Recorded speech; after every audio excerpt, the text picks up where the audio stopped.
Welcome to the Healthy Compulsive Project podcast, where you can take a deep dive to explore the pitfalls and potential of the obsessive-compulsive personality, offering hope and help for perfectionists, workaholics, micromanagers, type A personality, and control freaks. Hello, everyone. I'm Gary Trosclair, psychotherapist, Jungian analyst, and author of the Healthy Compulsive Project book, blog, and podcast.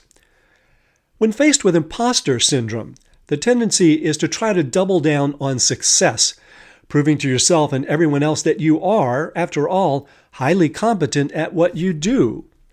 But what if the dread that comes with imposter syndrome had nothing to do with your competence?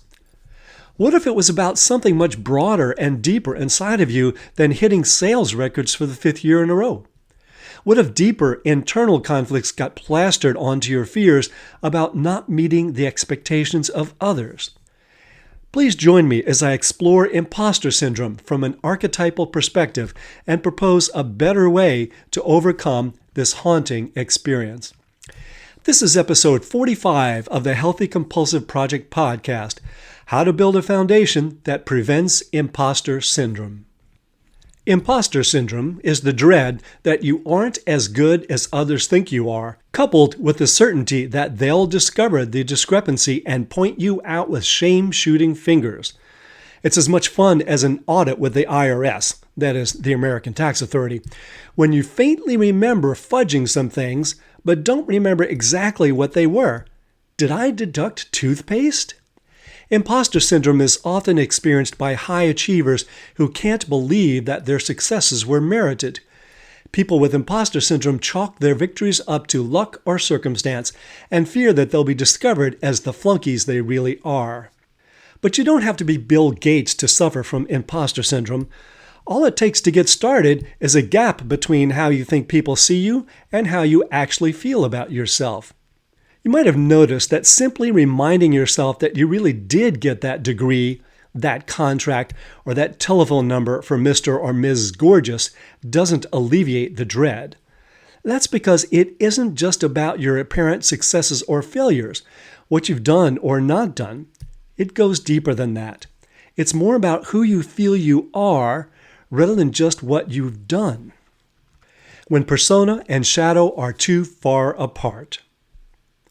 One way to understand imposter syndrome, and this is not exclusive of other ways, is to check for discrepancies between the personality parts known as persona and shadow.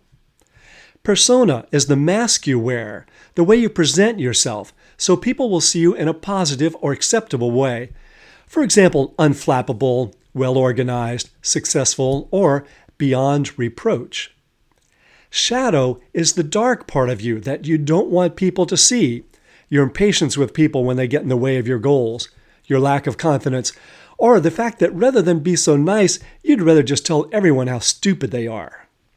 The degree of difference between these two archetypal parts determines whether you feel like a fraud or the real deal. When the two get too far apart, it's like having one foot on a dock and the other on a boat about to leave port.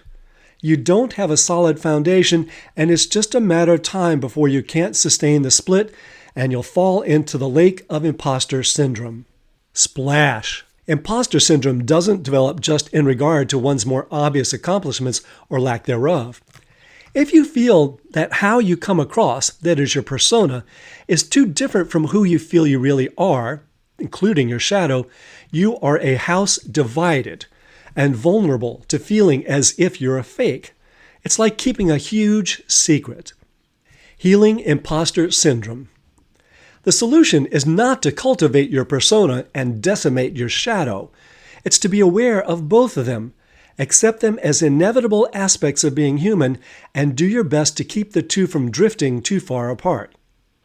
To heal imposter syndrome, we need to build a foundation of basic self-respect before trying to assure our worth with success at higher levels. The second and third floors of a house will collapse if there isn't a secure, sturdy ground floor. And please keep in mind that the experience of imposter syndrome is very common. As many as 70% of us feel it. It's so common that some argue that we have no business calling it a syndrome because that implies it's an illness rather than a nearly universal human struggle. So, know that you're not alone in this and that it doesn't mean you're all screwed up. You're just suffering, and that calls for compassion, not judgment. Let's dig in. Persona, a limited view of a whole person. We all need to have a persona, a mask that shows only limited aspects of ourselves. Persona is looked down on in some circles as fake or superficial, but the capacity to put your best foot forward is really a natural and potentially healthy skill. Advice to, quote, just be yourself and let it all hang out is great for going to the beach, but not for the office, the stage, or a visit to your potential in-laws who are not known for their open-mindedness. Consider being totally authentic when your life, career, or family is at stake, and you might not be so taken by it. Persona becomes a problem when it isn't just a limited view of ourselves, but a deceptive one. A limited view doesn't advertise your youthful indiscretions and more mature, though momentary, lapses of integrity. On the other hand, a deceptive persona doesn't work well at all.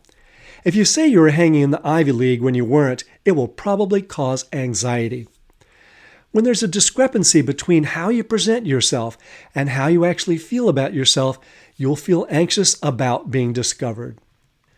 It also becomes a problem when you never remove your persona to expose the real you to people who are close to you.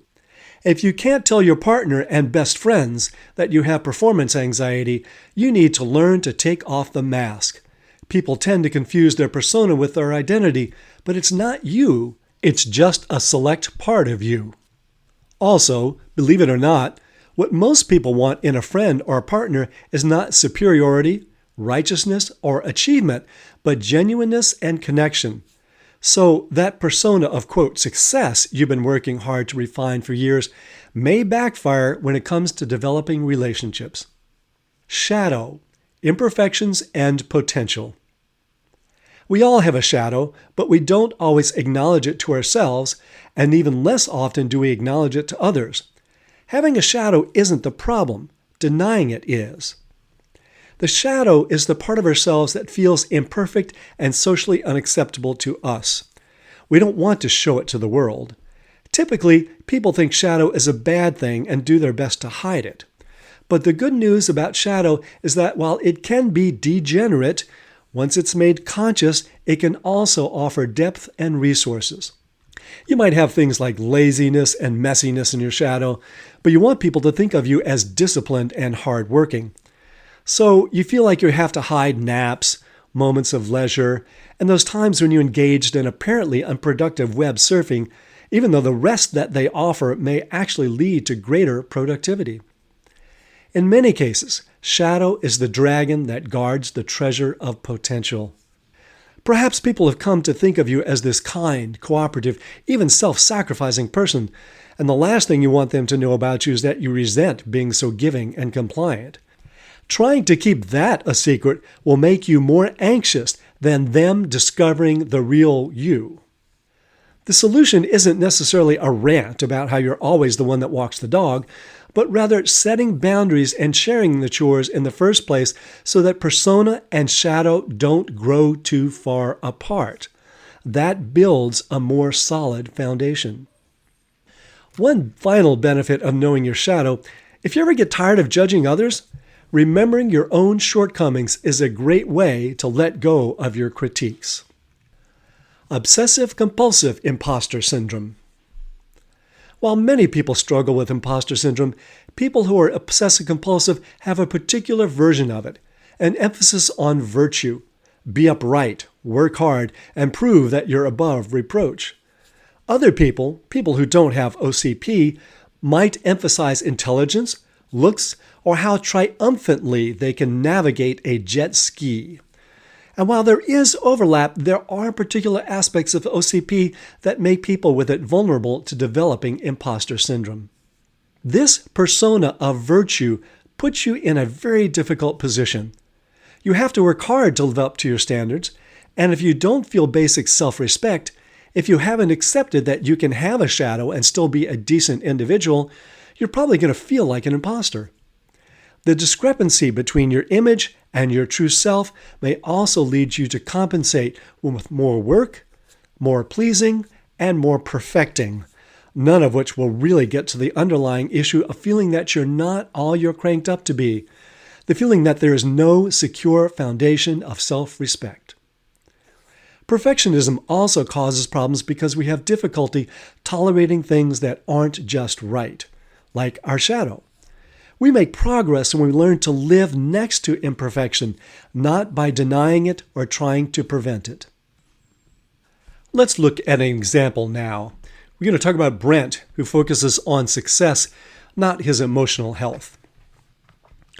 Brent successfully managed 2 startups which sold to larger corporations for more money than he knew what to do with. And now he has the opportunity to work his magic again. But he's feeling dread. He can identify the concern about not succeeding with another startup. But as much as he and his wife remind him that he's really brilliant at this, the dread doesn't diminish. The problem is that the issue that's really causing the discomfort is not just about whether he can catapult another company to Mount Olympus. Rather, it's his overall sense of himself as a person, which is not so secure. He has no first floor of basic self-respect to his house. Yes, he can turn around a company, but can he turn around himself?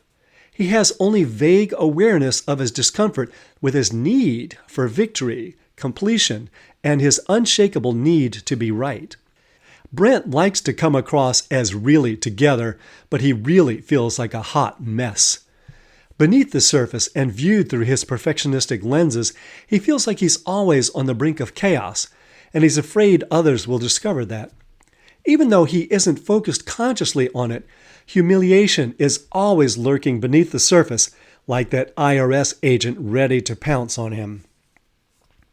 So persona and shadow are very far apart for him, and it doesn't feel good. Work provides distraction from the discomfort. Rather than lean into those feelings with acceptance, understanding, and compassion, he tries to ignore them. Despite legions of memes warning, "What resist persists," Brent sees resistance as a virtuous act of will. He's focused on external success and corporate warfare, not his psychological welfare. All together now. Relief from imposter syndrome starts with ground-level self-compassion and acceptance, including acceptance of our shadow and shortcomings. Here are 7 steps to building a more secure foundation that will prevent you from falling into imposter syndrome. 1. Cultivate the capacity to sit with uncomfortable feelings. Resisting feelings such as a fear of falling short or being discovered as a fraud will only lead to more dread. 2. Welcome and accept your fear of being found out. So what if they do discover that you aren't everything they've come to imagine about you? Is that truly dangerous or just uncomfortable? Anxiety is not the problem. Your reaction to it is. 3. Identify your persona. What do you want others to think of you? Is that too distant from how you feel about yourself? Risk presenting a more authentic view of yourself when possible. 4. Don't identify with your achievements. That makes you vulnerable to imposter syndrome, and there's a lot more to you than that. Achievements are what you have done, not who you are. 5. List what's most important to you. Commit to honoring those values with your behavior. 6. Don't compare yourself to others. Don't believe the Instagram portrayal of their well-being, a deceptive use of persona. And 7. Remember that people rarely expect as much of you as you imagine they do. It may not be fair to them to think that they're really so demanding. You may be projecting and confusing your own expectations with theirs. And if they do have unrealistic expectations, that's their issue to work out, not yours. In sum, a whole foundation. Building a solid first-floor foundation of basic respect and furnishing it with self-compassion will diminish imposter syndrome. Rather than splitting yourself between how you look and how you feel, Image yourself as whole, congruent, and harmonious, all parts embraced by consciousness. This is within your control. Success and the opinions of others are not. With a secure foundation, you're ready to pursue your passions and face the inevitable challenges, whatever the outcome. You can find transcripts of this podcast with links to research sources and lots more at the Healthy Compulsive blog, www.thehealthycompulsive.com. If you'd like to subscribe to the Healthy Compulsive podcast, hit that subscribe button. And for a thorough guide to cultivating the positive potential of the compulsive personality, find my book on Amazon, The Healthy Compulsive, Healing Obsessive Compulsive Personality Disorder and Taking the Wheel of the Driven Personality. And if you find any of these helpful, let others know by leaving a review. Till next time, enjoy the drive.